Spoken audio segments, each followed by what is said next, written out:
what we see with the stablecoin bill. But it would seem that they're using this as a mechanism to engineer a new digital dollar and the demand for that digital dollar as well. So this is about replacing the infrastructure piece by piece with a new monetary framework that is built around the tokenization of assets. So how this is going to play out as far as the Stablecoin Genius Act bill, there are people out here that say that's when we got our new monetary system again, and it's just nobody noticed it. I just see them at the top level and see it as the advancement of the agenda that I've already assumed is coming. And that is tokenization of your assets. Eventually, I don't expect gold holders will just be able to self-vault or self-custody their own gold. They will say, you all need to be with a registered vaulting service and it must be updated on blockchain. They want all wealth, anything they consider of value, and many things that don't even consider of value. You've got to remember, tokenization is the insertion of a derivative proxy over your physical right of ownership on a physical item.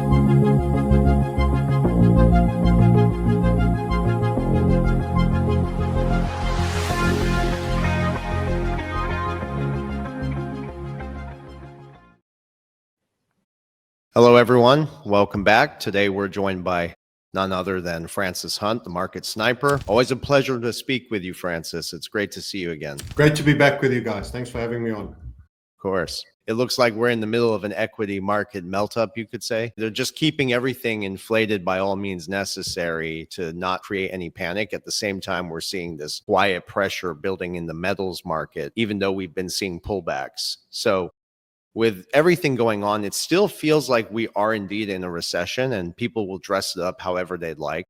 But the economic pain that we're seeing in the markets overall is still there. And finally, the credit markets are already flashing warning signs, and the banking sector as well, because they're extremely over leveraged. So overall, where is this going? Great question, and a broad one as well. As you mentioned, debt markets is never a bad place to start, because it's we're talking foundational. Is the building fall over? Well, what's the foundations doing? You've had long ends that just creeping up, basically, on the UK. Now, that has tempered slightly in the last, if you're talking day, week, but generally, if we're talking this year, up until this half year that we're at, you've had the long ends going up. So there's a steepening of the curve. You might also remember from the yield curve inversion, which is a 100% indicator, that every major crisis, every yield curve inversion that reverts back positive, this is typical of what's happening. And the crisis comes with the steepening of the curve as it starts to accelerate back up. So I've got good reminder charts for that aspect as well to show you. I'll just jump on a few things while we're talking. So I'm looking at August, September, October, going into November as a few shoes dropping. We've referenced, to many people's annoyance sometimes, the fact that we feel there's a demand destroying event. Last year, August, we had a partial carry trade fear that occurred in August. Usually it was September, October, where things would sometimes kick off going into that. But more recently, it's come during the Northern Hemisphere still summer holidays vibe, while some traders might still be away from their desks for the big banks and the institutions. So let's just go back and do that yield curve inversion and reversion, and just remind everybody why the foundation is debt, and it is so important for understanding. And I'm going to kick off and share that, what happened every time before, and why I'm now saying we're here now. You know, we're reaching that moment. We truly are here. And let's show that to you as well. So I put up the yield curve. Hopefully that's showing now, if you can just confirm. And a lot of people have stopped talking about this because people get bored and they want to talk about new things. You know, a lot of people talking about pivots and everybody expecting Kramer throwing his toys because there's no rate cuts. I want to come back to that point. But you get a steepening, and we had a super big dip here on the yield curve reversion. It's one of the biggest of the modern era. That was the early 90s slump. You had Asian crisis, mini dips here. The post.com that was already started to occur in 2000. The recession came in 2001. You had subprime. You had the early bells when you inverted in 05 already. You only came up out of it in 07, and then you had the Lehman's crisis, all once the yield curve was steepening. For those that are listening, and yield curves are a bit technocratic and a bit scary, and they're switching off because they don't understand. Debt markets are the underpinnings of your markets, and there is duration. You have short duration. You have 1 year, you can even have 6 months, and of course you get bills, which are like 3 months and 6 months, and then you have 10, 20, and 30 years. So when the rate that is being paid on the longer term debt is climbing steeper, that is very inflationary, but short term they're concerned about the economy that's being kept low. So that's a steepening curve when you compare short to long. And it's also one of the questions you were thinking of asking, and why they are financing everything on a shorter duration is because it's cheaper right now to do exactly that. If you wanted to put it out on a 30-year, the rates on the US 30 is pretty ugly, and I'll get that up, but we'll just finish on the yield curve reversion. So the crisis comes once you've reverted back positive and you're in a certain period and we're in that period, and we're coming into the season for crises. And actually, I'm a little bit lukewarm on gold, having been very bullish. I'm macro very bullish, but on the short, medium time frame, I've turned off the bull bias from a trading perspective. I'm always a stacker. I'm always an investor. Same for silver and platinum. But we put the community out about a week ago, and we've started talking about it publicly again, why it crashed. And we initially thought it was going to melt up, and then no, it got slammed. So we'll come back to gold, because when you talk about debt, there was a substitution. Here's the things that worried me. Every YouTube channel was talking about revaluation of gold to 20K or 15K. I was seeing Luke Groman, as I say, being sung to the high heavens. He kills it, explaining on Zero Hedge how debt markets are being substituted for gold. Now, that was our position since September 2020, and now it's a mainstream position. And now everybody is like gold to the moon, and a revaluation up, and it wouldn't even, some were saying it wouldn't even be inflationary. And I'm like, you revalue gold from 5 to 15, from 3 to 15, 5 exits basically. What do you think silver has to do in light of that? It's not going to stay down there. You're not going to have a gold silver ratio that instantly jumps to, we're at 90 now. It's not going to go to 5 times 90, 450 silver ratio. So that's not happening. Silver will start quickly revaluing. Platinum too. A lot of things, all of those things would happen, and it would be very inflationary. And in fact, revaluing gold is not so much a revaluation of gold. It's an admittance of an as yet not found, price discovery wise, debasement of dollar. So you're suddenly saying, we've been cheating, the dollar has been debasing, it should be up there. Bang. That's what you should, in terms of its value to gold, or in buying power down here, to however you want to rephrase it. So all those things started to become a little bit too many people on one side of the boat. So we should transition to precious metals. But before I do that, I should show you again something on the long term, which is the debt markets. And if we have a look at that, you can see what your cost would be. It would be at about 4.8% right now. We are seeing selling wicks here. So I think we are going to have a little bit of fear as well. So a lot of things are telling me the demand destroying event we've been talking about, everyone can come and tell me I was wrong and puke on my YouTube comments in January next year when it hasn't happened. But I think the end of this Q3 going into Q4, lots of things. You've got the Eurozone launching their e-CBDC October. We've now had the World Health Organization's draconian agreement signed off by just about all WEF-controlled nations, which is most of them.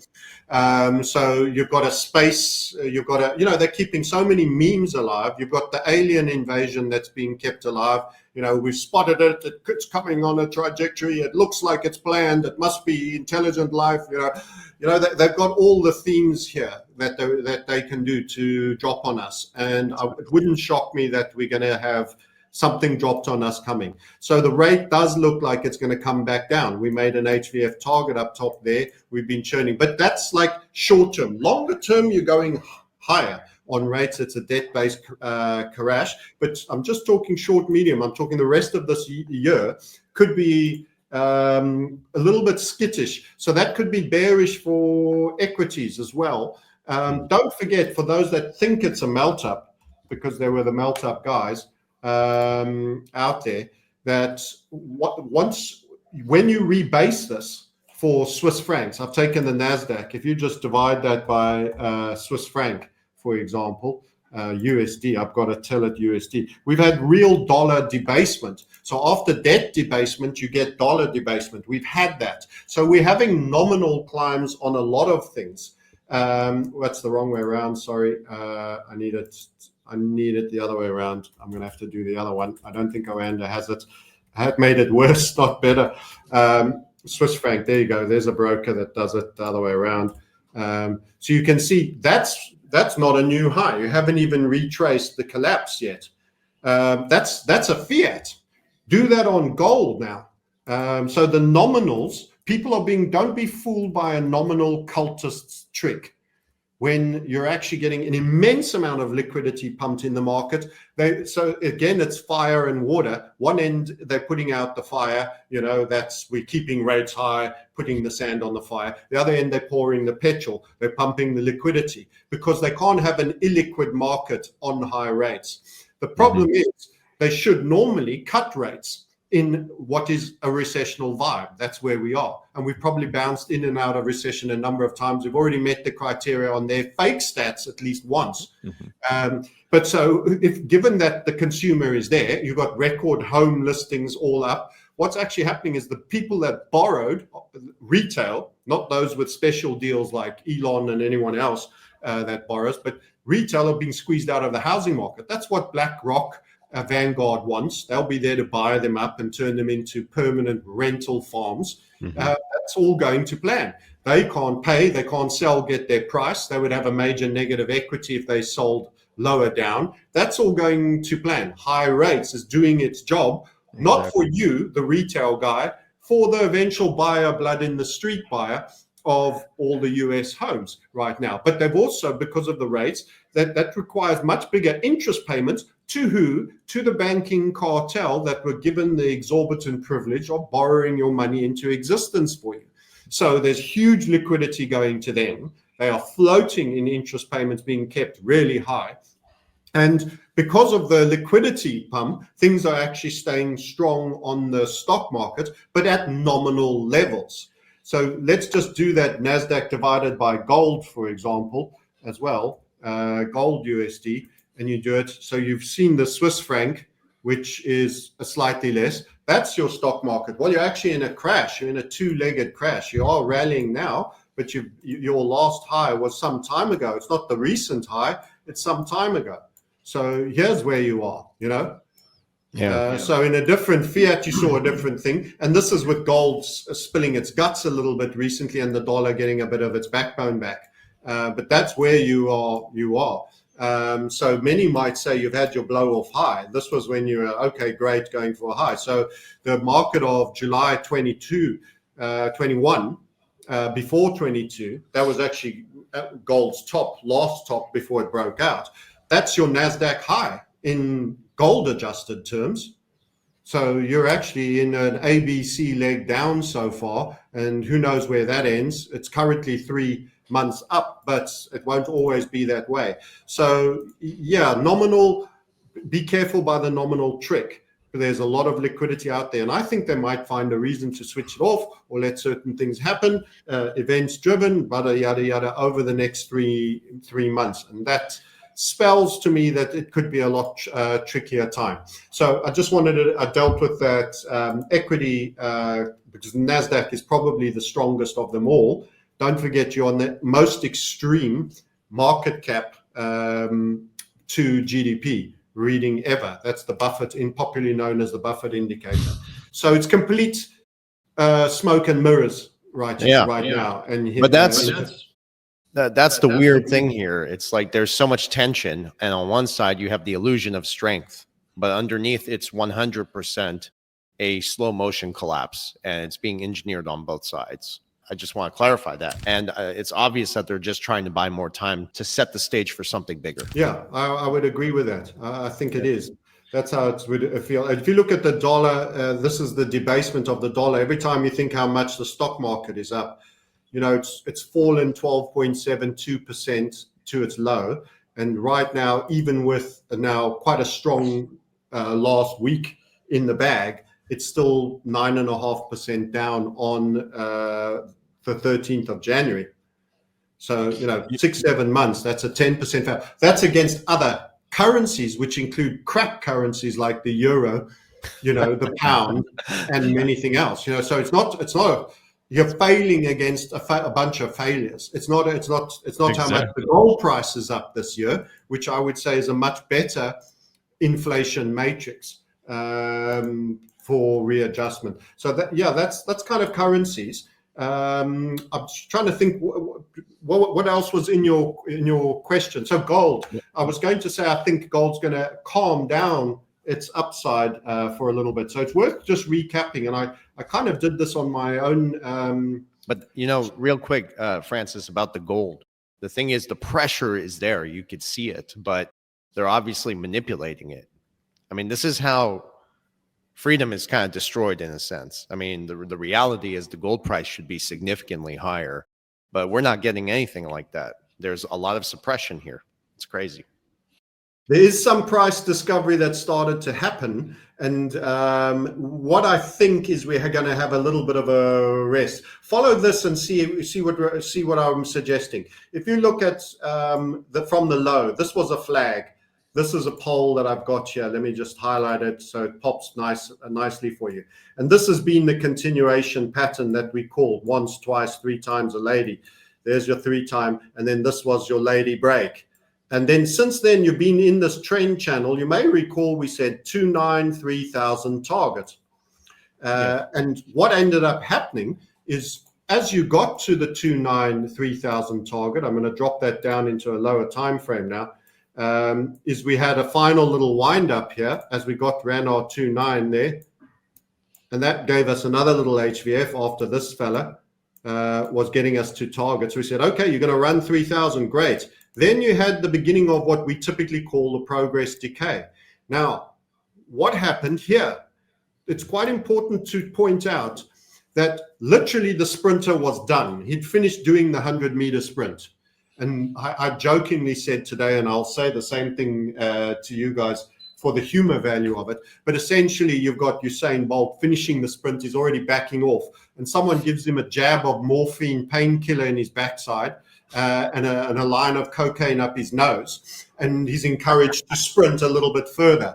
Now, generally, that's not good for longevity. He's not going to turn into a great 800-meter or 1,500-meter running with that, but you'll get a spike reaction that will get you the next 30, 40 meters in a surge, because he's going to wow, and he's going to be high as a kite, and off he's going. So, and that's exactly what the financial system. That sounds like the financial system, but carry on. Yeah, so that was the Trump tariff tantrum. So that was the point in April when he was threatening everybody and going full ball. And then what happened there, many forget, is that rates spiked. They haven't come fully down from that yet.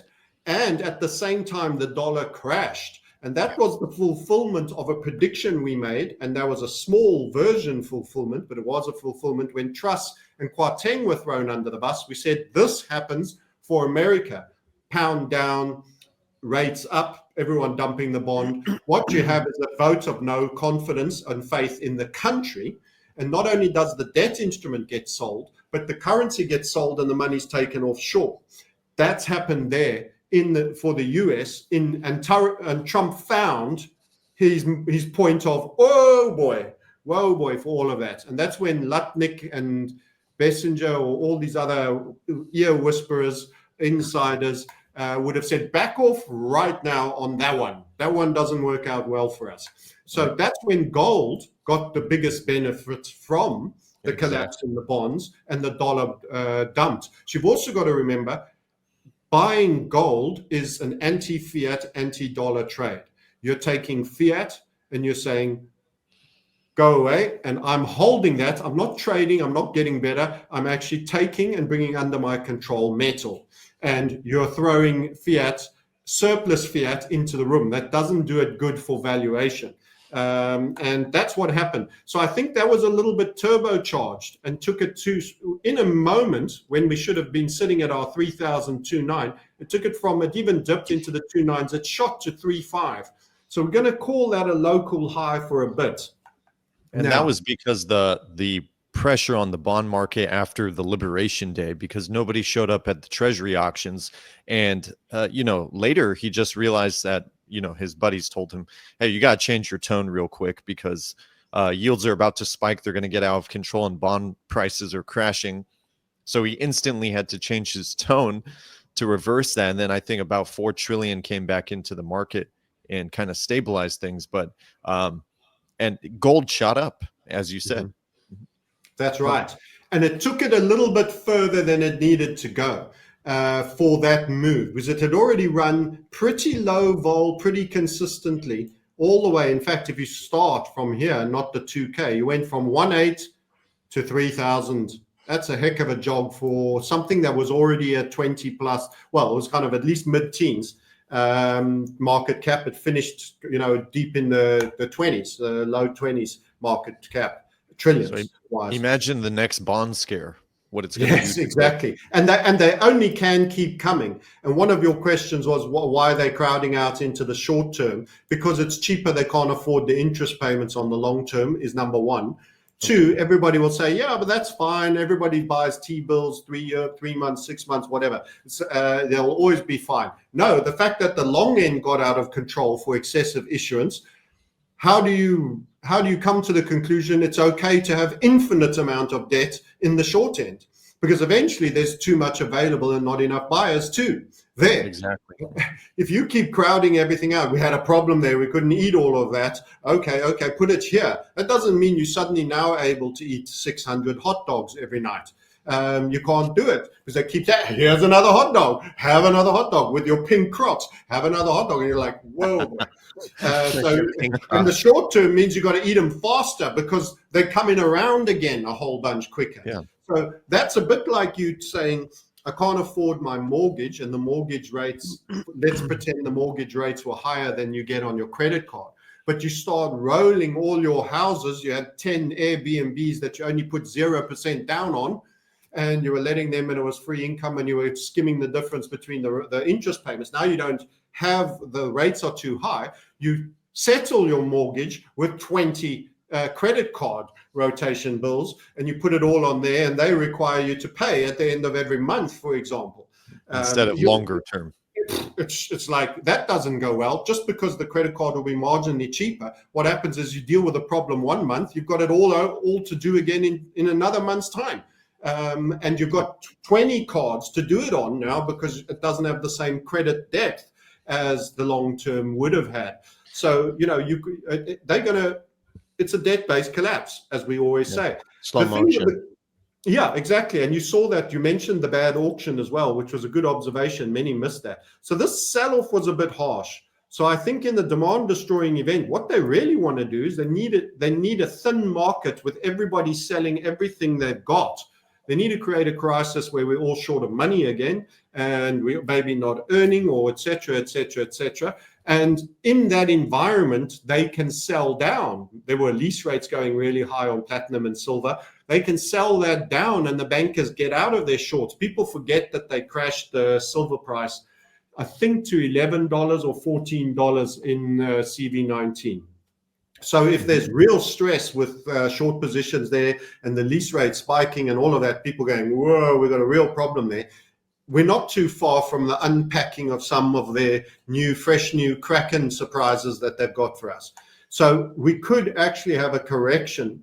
There's a couple of ways this resolves. It's not, we're not saying absolutely it would, but you can sometimes have a second impulse that goes a bit like this. It takes a while to happen and eventually makes a low, and we'll be back on our normal HVF setup. If it starts to climb slowly back, I would actually prefer gold to hammer out a rounded bottom and keep going down, but lower vol, calmer, rounded bottom. If it does a grindy, slow flag like that, I'm going to be I'll short it. Even as a trader, I'll short it. I'll put the profits to buying new bullion cheaper down. That's what I've been doing. I bought 2 ounces of gold yesterday, the minute it kind of dropped, and I have some dry powder to pick up some more at those lower prices. And the trading market might give it to you. I don't want to see it grind sideways really like that, because that tells me demand destroying event, downside, because there's no reason to sell gold. It'll be the retail that'll sell. Trust me, the central banks won't be selling all that. They're buying the gold right now. They are net accumulated. So they'll buy on the fear of everybody else having to get out. Speaking of corrections, I'm sorry, Francis, go ahead. Yeah, no, I'm talking a lot. Go ahead. Yeah, I had a quick question. What's interesting is I notice in 2022, 2023, and 2024, Q3 actually brought some slight turbulence and pullback within Bitcoin or the markets. So speaking of your anticipation of a destructive event or correction, we're talking Q3, correct? So it seems like there's some sort of pattern. Beginning Q4, yeah, because we kind of, it's September, October, it sort of bridges the two, Yeah, definitely. Very interesting. It's almost like it's by design. It is. I mean, because there's a clear pattern here since 2022, 2023, 2024. And if it remarkably happens this year, which is, it seems like it really could play out like that, that's what your analysis is telling you, then certainly I think there would be some sort of, and what do you think? Some sharp V-shaped recovery to take us to that next, I guess you could say, leg up. I remember a video we did that went very strongly viral, and I said, remember, they don't want you to make the money on crypto. They need to go out of those positions before they pump it. They have to hollow you out. There's this opportunity they can't stop most people from potentially participating. They are shrinking down the traditional financial services, this debt-based collapse. They are busy getting all the Bitcoin maxis to do copycat strategy companies where they'll all go get leverage, support the USDT treasury buying, get into Tether, buy Bitcoin. So they're all going to do the copycat. They're going to be the liquidity for the OGs, NSA, CIA guys getting out. That's right. In this situation. It's the worst, the handover. Why would you be patient from 2011 and 2010, all those years, but decide now's a good time? Right. On something that's so you've got to start thinking a little bit nuanced. So these guys will show up and be the leverage buyers, wannabe micro strategies, Mark 2, 3, and all of them. Shiny young faces, no clue how the world works. Jack Mallers, you've seen Jack Mallers. That's who I'm talking about. And others like him, they'll go get borrowed to the hilt and they'll just go buy, and then they'll crash. They can crash the market for a mid-correction. And actually, the biggest part of the move, this is why I warned about the gold-silver ratio as well to many of the precious metals guys, is that if they have that demand-destroying event, everything gets sold. And that's where gold's feature is that it goes down small relative to silver and relative to Bitcoin and relative to your favorite shitcoin, which goes 90% down. So one of the ways they flush everybody out is they create another version of lockdown pandemic Mark 2, space aliens. We've all got to give up our resources and fly F-16s against intergalactic craft, whatever FUBAR nonsense they throw at us, which we know will largely be a lie and a deception.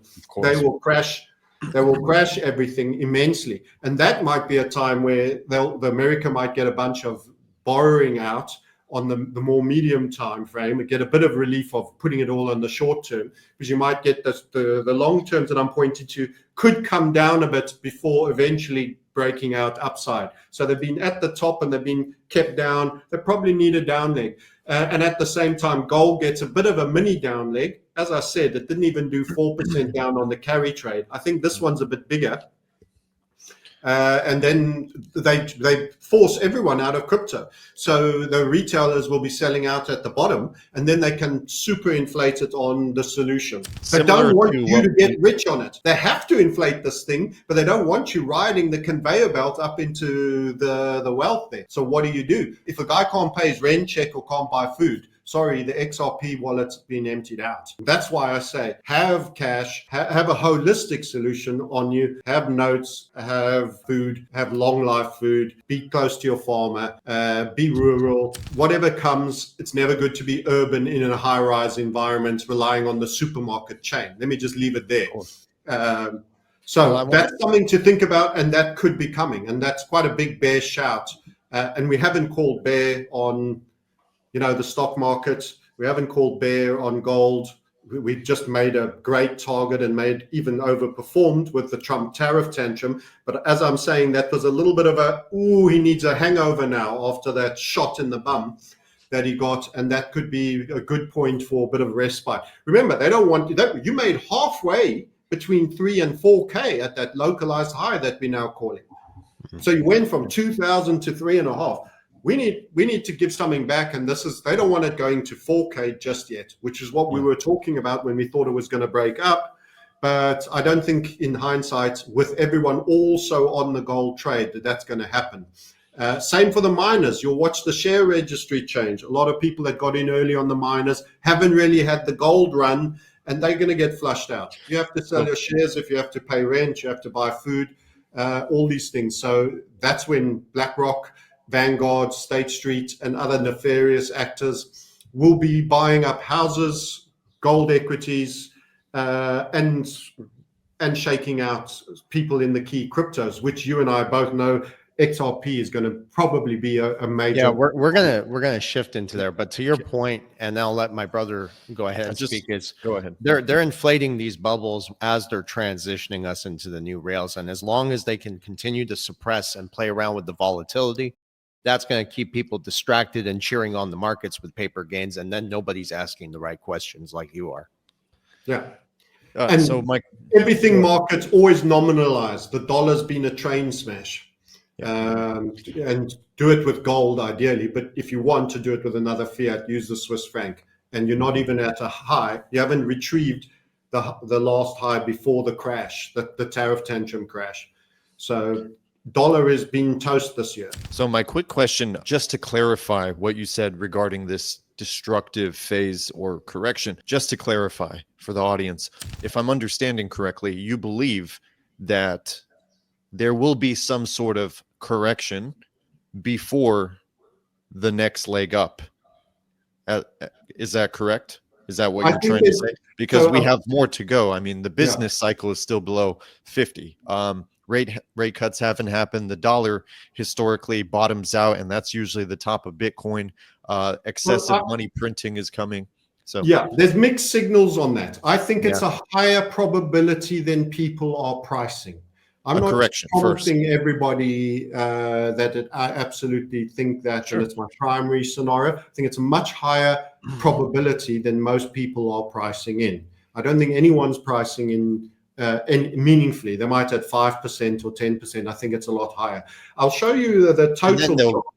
And then they'll get the next leg up, basically. So this would be a shakeout, like we've spoken about, and you mentioned previously in our old discussions. But that's interesting. It's interesting why there would be a correction to both of your points is because if you notice how the banks have been incentivizing people to take on more leverage, interesting. They would incentivize you to take on more leverage so they can go ahead and shake you out your profits. And then they can have the leg up, hollow you out. 100%. And then I think that makes more sense. The deals for it. I think it's pretty high probability. I mean, on the one hand, I'm looking at the total here, crypto total, and saying, could this be a structure for a final push that you get a good July and a first half of August, And then this is the last one. I want to show you the bigger time frame, the total market cap, which includes all of them. Whoops, that's a bit too much. Let's go weekly. We had a structured draw and setup. Did I? Sorry, I'm going to try to recall which one was it. It might have been total 3 or the full total. I'm on total 2 at the moment. Sorry, while I sort my feet out. Sorry. Let me just check which one it was. It might have been the full total, which includes Bitcoin. We kind of had a setup that we were interested in. Let's do it on daily. That's it. That's the draw we had. So we've got a higher trillion market cap. We think it goes to 5.25. That's everything in it. So there is a potential draw here. So that's this that we're showing you here, and that pullback, very low vol, broken out, but you're at what we call our second interim. So this is on a daily time frame. Oh, that's the market cap of crypto. Total, right? includes Bitcoin, correct. Includes Bitcoin. And what we're now seeing is you're getting a squeeze here. So one of two things happens. You're going to go for a little pop further, and then something could happen and we revisit, and we often come right the way back to funnels in crypto because it's so buoyant. And then later you do that. But it's this part that I'm worried about for everybody. So the next the next stage right now, before the next leg up. Yes, so we're at a pause point. So if I leave the daily now, if you can try snapshot and remember that on your daily time frame and clear up my mess there, and then take you back into a lower time frame, I think you could still get one more squeeze up on crypto. I'm seeing gold clearly is already, gold leads, remember? Yes. Gold started the move. We made a big point of saying once, twice, 3 times a lady for gold, and then said the same for Bitcoin, and it followed. And we said it's going to do the same, and Bitcoin did follow very clearly after that. So you could get this fella to pop and run, and everybody would think, what's he talking about? Everything's la-di-da, it's all great, and and who knows, maybe Bitcoin does 125 or 150 by the time we're at 4 trillion. It depends. But we certainly have called initially that the dominance is probably turning. But just as you think that's the case, you could get one more dip down like that in the dominance, and that would be also potentially on bearish. But initially, I think we creep higher. We break out of this. This is the inverted, by the way. I confuse everybody. I should highlight this. We're looking at we're jumping around, and I'm not explaining inversion. So I've inverted the Bitcoin dominance, and we're on the weekly chart. So when you go up, that's reducing Bitcoin dominance. That's alt bull market. So we've had a strong candle up on there, and we're the guys that have said long run you're going back into the 40s on dominance, which is down on the normal way around. And we think this turns into one day a massive setup like this, and Bitcoin's dominance will be a lot less. Maybe it ceases to exist. Who knows? Any smorgasbord of possibilities. But we think you're going to break out of that. So you might go higher and break this falling wedge here that we've drawn. Just to build, that little total setup. But then you have a revisit, as you often do, on whatever crisis they unpack. Yeah, and it would be met with a response, a policy response. So they could also buy cheap, refinance the debt, potentially trillions that are due, basically put themselves in a better situation and shake out people simultaneously. 100%. Before the next leg up. They knock all the pieces over the chessboard, and while everyone's looking under the table, picking up the pieces, they just quickly move everything a little bit better for them, so that by the time you resume the situation, once again, they're in pound seats, even though the game wasn't going their way. And that'll serve, they always serve multiple purposes when they do that. So, they had this fear on the lease rates and silver.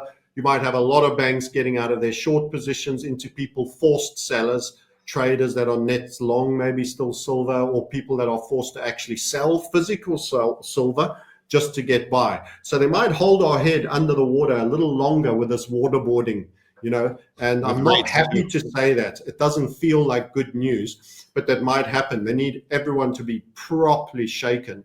out of their positions. Remember, their goal is globalized Marxism, communism, complete restriction, totalitarianism. They use a combination of their corporate fascism, BlackRock, Palantir, Microsoft, Google, all the old ones, Apple, the track and trace, the listening to you phones.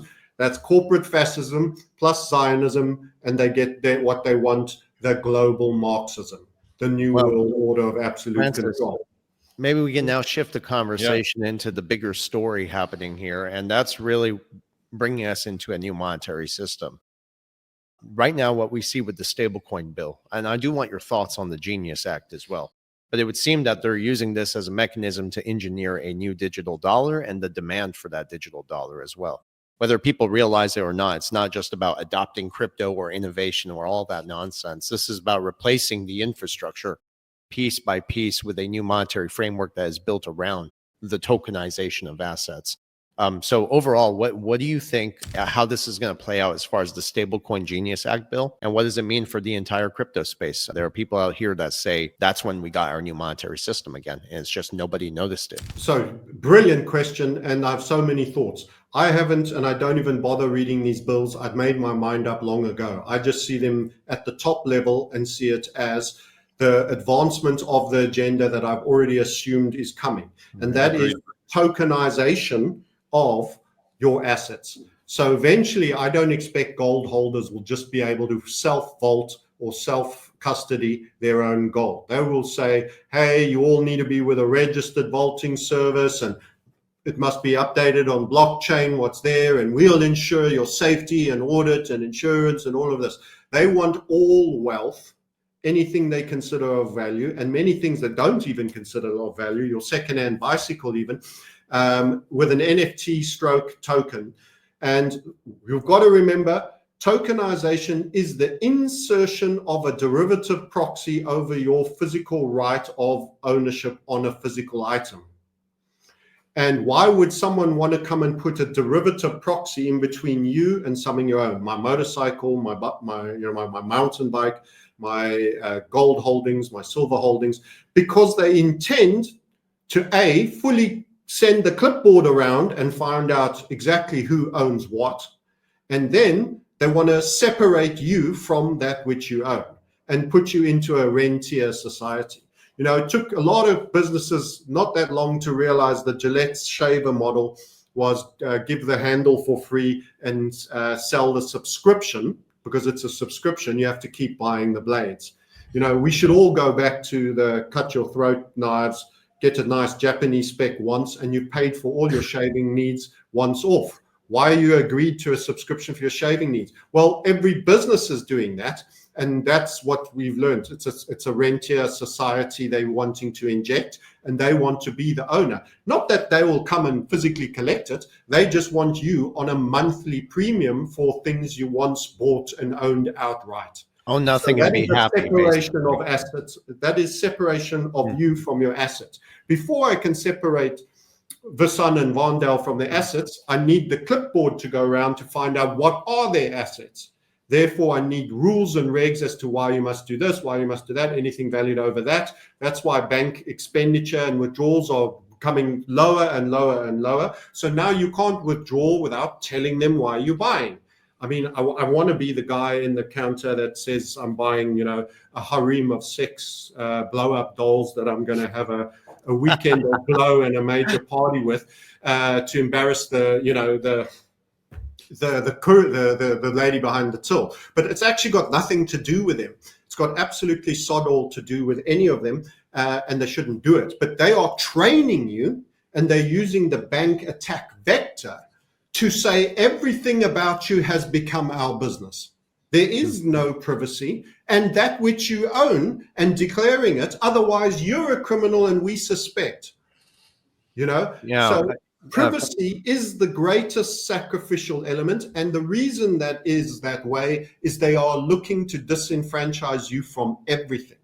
So I agree. eventually properties will be bought by buying the derivative token on the blockchain, and instantly there will be conveyancing documents that'll have title deeds. All of this will be captured. There's going to be a long period where all these servers will be collecting all the data. We'll all have to upload it. It's for your convenience. You don't have to worry about the paper going missing or your lawyer losing your deeds. We'll have it all here. Everything must be done. There'll be this big old project. It's going to be a massive data hoover up into the cloud, and then that's when it starts. Then they can start taxing you out of what you own. Oh, you own this? Well, we think, wealth tax. They're looking in the UK at different pricing on energy for wealthier people. This is hell-bent on a grand leveling, because wealthier people pay much higher taxes as well. They don't necessarily have disproportionately higher disposable income always. That you can be balance sheet fairly strong and income pretty poor. You've got $50 left. Some people live like that. But they are looking at that. They literally, and they do it to you on airlines, they do it on everything. So pricing and money, the minute you've given them the power, they're going to say, Vassan, you're actually quite a capable man of that age. I didn't know you made that much. Actually, the liter of milk for you is $100. Because it's carbon, you have the means to pay. Yes, the tramp over there can have one for $10 or $12, but this is by the hollowing and the leveling, taxation, variable pricing. These are all tools. Unrealized capital gains, all these ideas that have been floated, they test the ground. You saw how Wokery was floated. This was BlackRock who didn't even own the shares. Your shares were bought, your unit trust, but you gave them their proxy votes. They went and fired good, solid board members to put woke, DEI, and everything like that, and started all these adverts. You gave them that power. You don't hate BlackRock enough. You don't hate Palantir enough. You don't hate the statists enough. You've got to take the profit that comes with it if it's going up, but don't be part of their trade it, invest in it for the upside. You've got to be pragmatic, is my view, but don't be part of giving them the income to do that or giving them the power to upturn boards. This is where we are. The goal, when you understand reset, the eventual goal is the Talmudic cult wants everybody out of their belongings and wants to own it and rent you and wants to have control like a god, whilst being the biggest atheist, wants to have control as to whether you live or not.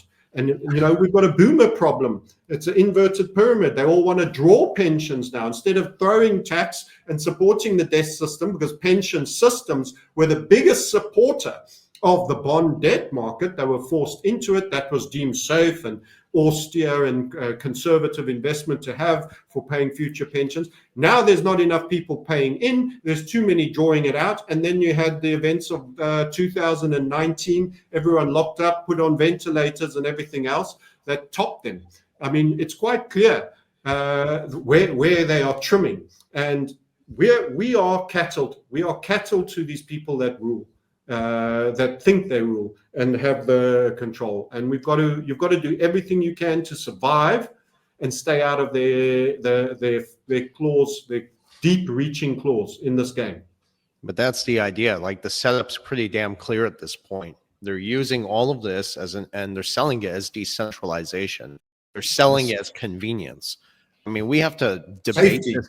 Yeah, I can't even believe we have to debate this with certain people in here. I can't believe it. The forte behind crypto was to be decentralized. Now, the same people who sold that argument to everybody else are encouraging ETFs, Wall Street's involvement. This is a good thing. So they're inherently embracing their own slave system without realizing it. But we do see the opportunity because of the infrastructure, right? It's very clear. Again, if they can create demand for digital dollars with RLUSD, then the price of the XRP that sits underneath it, the infrastructure, will significantly have to climb as more liquidity and demand is needed, right? But we have to take that money. We have to take it. Of course, because right. Too many normies are going to make it happen. We can't stop it. So we've got to take it. Didn't want to buy Apple and Google shares and all of that. They went up and became trillion market cap shares without my money. Maybe I should just take the money this time and try to discourage normies from making me rich, but just accept it, that it's going to go because they're winning. They are winning. It's a sad fact. Yeah. So I do have a question for you then.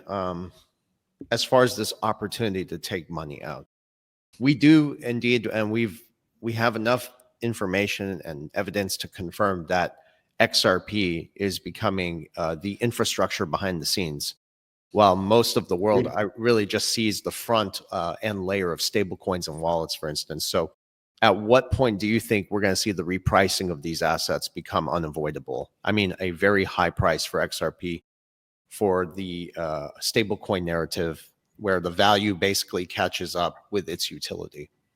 So on XRP, we are the friends. You might recall we called $3.4 a localized high. You guys were right and about then that. it's traded right down to 1.6 for quite an extended period before the more recent run that we've had. And I think that was quite some time ago that we were together. But the overall macro chart, just to reassert, because there are many people that will see this interview and not have seen the original one we did when we spoke to you about it, about why we say $19.35 is a target. It won't necessarily be the last target, by the way, but it's a very hard target for us. It could happen this cycle. We're not asserting it has to, but I think there's a decent chance. And it's worth reminding, everybody's now drawn this draw, but not so many drew it before it happened. And that's where we differentiate ourselves. We highlighted that was a very good squeezy upside HVF, target made, another little wind up and a blow off move. That target was made, and then you made a blow off move. Then we spoke about this one and said this journey started. We called that the high 3 and the low 3. And when we put the draw tool on it for HVF method, which is unique to us, by the way, you can check out our YouTubes on both the Crypto Sniper or the Market Sniper if you're interested. Let's get that indicator on there. Well, no, not that one, the one above. There we go. I might just have to reload because I've got too many tabs open. It doesn't like that.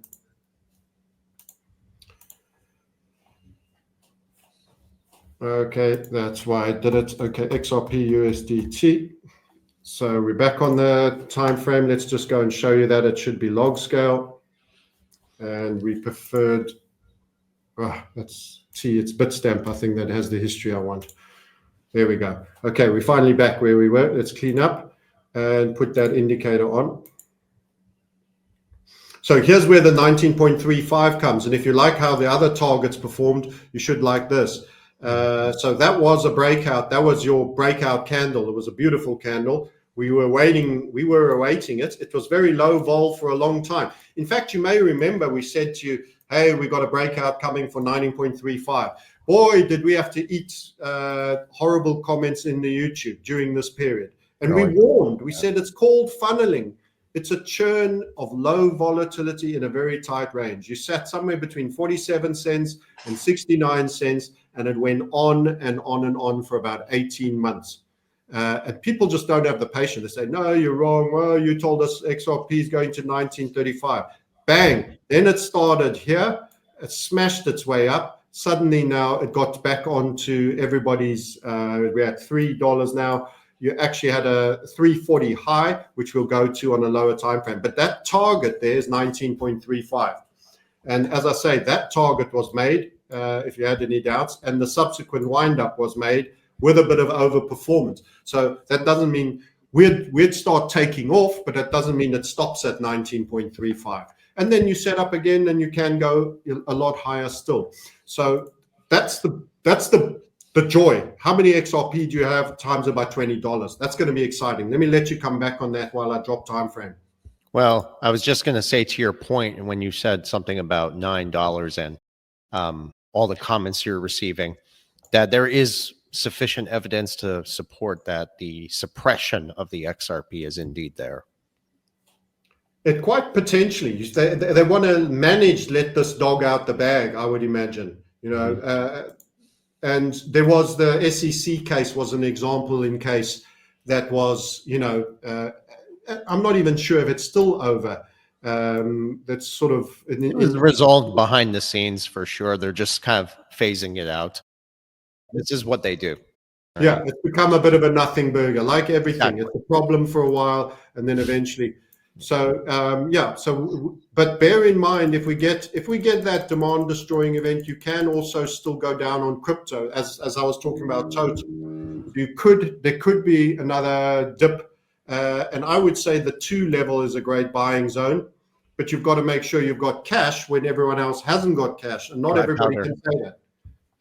And I have a question, Francis. There's a lot of people in the space that actually believe that because of institutional involvement, whether it's moving capital from retirement accounts, 401ks into crypto, or just institutional players and whales getting involved on a massive scale. There are some people that believe because of institutional involvement, it is going to remove bear markets from occurring this cycle. Basically, I believe the market dynamics have structurally changed to some extent, but not completely. That nothing goes up in a straight line is what I'm trying to say. Do you think there is going to be a bear market still? Of course. I mean, institutions are involved in equity markets. Do you have bear markets? Institutions are involved in gold, probably the primary dealer and central banks. Do we go up and do we go down? So 100% yes. You're absolutely right to be suspicious of that notion. I think it's a business cycle more than a 4-year cycle. It's stretching into that. So we could be longer cycled, and they are stretching that cycle right now with their liquidity provision, but rates staying high. Rates staying high, yeah. Nobody wants to buy the bonds at a higher price, paying a lower yield. So good luck cutting. The markets will just say no. Everyone thinks the Fed has ultimate power. Actually, they don't. Because if you can't place those bonds, no one's taking the other side of the trade. You need money to spend on operations. You need someone to buy an asset to give you money. If they say the asset's price is too high and there's too much and we're going into a financial repression era, which is exactly where we're going, and this thing's going to underperform, I want it cheaper and for more. And the faster people realize it and the faster people ask for much cheaper, higher yield, you're not really covering inflation. By the way, they've stopped measuring inflation by all the same puts reasons. They've cut right back on the inflationary points just at the time that tariffs have started. So this is the next warble. Of course, you think everybody, 25%, there's manufacturers that saying, no problem, we'll just drop our price by 25%. Some goods don't have that amount of margin on them. Some things aren't worth doing. If you're paying to do it, some market share isn't worth fighting for. If that's a permanent situation, good luck. Get them from the other guy. They didn't pay you $20 every item you buy. We aren't. We expect to be paid for delivery. So absolutely prices will go up. But the notion is it's all on everybody else's imported goods. So what has actually happened is Trump is taxing his own people on imported goods. In the same way he rug pulled them when he got in office. Yeah. So that's with the meme coins? Yeah.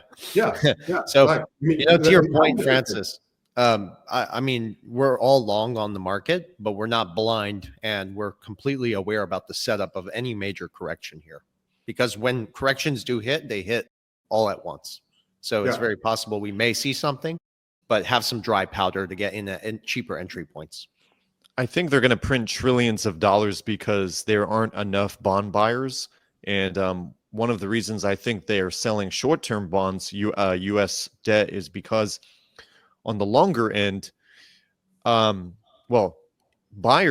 first of all, don't want U.S. debt because they don't have confidence in the U.S. repaying their own debt back. And second of all, why would they buy that and hold on to it for so long if they know it's just going to debase and lose value from constant crappy monetary policy and money printing, since we're in a debt-based system? So what I think is going to happen is they're going to print trillions of dollars to buy their own debt back. I think they're going to use stablecoins to help assist with the treasury market and support it from collapsing. And the trillions of dollars will primarily be there funneled into the market. The big donors and politicians will get the bulk of it, move into risk on assets. And this is all really to prevent the bond market from a catastrophic collapse and keep yields stable until the reset fully manifests. To his point, also, I want to share this with you, Francis. I mean, I wrote a piece on this on X and LinkedIn as far as the Genius Act, the stablecoin bill, and the Treasury Department's involvement.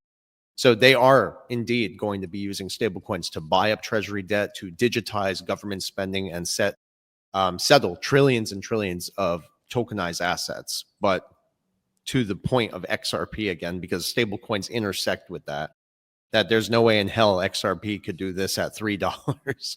It'd have to be a lot higher. Yeah. Yeah, I think your hypothesis is correct. And I think it will be a very profitable, and I think the bankers are already full with it because they've had a chance to test it, play with it. They were courted by XRP from the very beginning. It didn't pretend to be decentralized particularly or for the people. It said we're railway lines for the new financial system. So it was designed with them in mind. And that's why it will be a massive success. And they're already probably stuffed with holding it. You know, XRP, I remember giving quite a lot to Microsoft to come on board and do this and this. Yes. So all the stakeholders that have to be seen to win are already long and have big holdings. So they don't tend to miss. You know, Nancy Pelosi has outperformed Warren Buffett over the last 10 years. You know, that's called knowing which company's about to get government contracts for exorbitant amounts of money. Exactly. That's complete statism, it's complete corruption, and it furthers my point that there's a two-tier class system of absolute cacocracy and wealth for the ruling classes, where you'd have to be an idiot not to make money. I think that one Yes, blonde-haired woman in Parliament that used to talk about space lasers shooting up the California fires, she was a bit dangerous of mouth. She was fingering all the wrong people. Next thing you know, she's not talking like that anymore, but she's got a massive holding in Palantir just before they announce a mega contract, essentially. So, I mean, you know, they've all been bought off. Yes, You're very wise, they're all Francis. thieves, and they're all stealing from you. I mean, I You're love right. I love what you do, Francis, and you know we admire having you on, and we just admire everything you do. It's just your insights so real, and you see through the bullshit. I'm not sure it's going to serve me. I'm on the wrong team, but I'm not interested in the winning team. I'm interested in a principled team, you know, of a real decency, common existence, some egalitarian and principle, and there's just nothing of it left. So I mean, integrity. There's no integrity in the systems of our world at all. They've been totally butchered, compromised, perverted, paid for, bought off, and unfortunately, you have to survive. You have to accept the environment you're in and find a way to keep your wealth up, because they are coming to level, particularly Western European citizens. They're coming to level your wealth to make you ward of state, UBI, all those things. You've got to be forced to take it. So the problem might be vast to get the reaction where everybody signs on the dotted line. And I fear that who knows what shape it will take, but it'll be very lengthy. That's exactly what they want to do. That's what they mean by level the playing field. Yes. Yeah. No, you know, you're gonna either be really rich or really poor.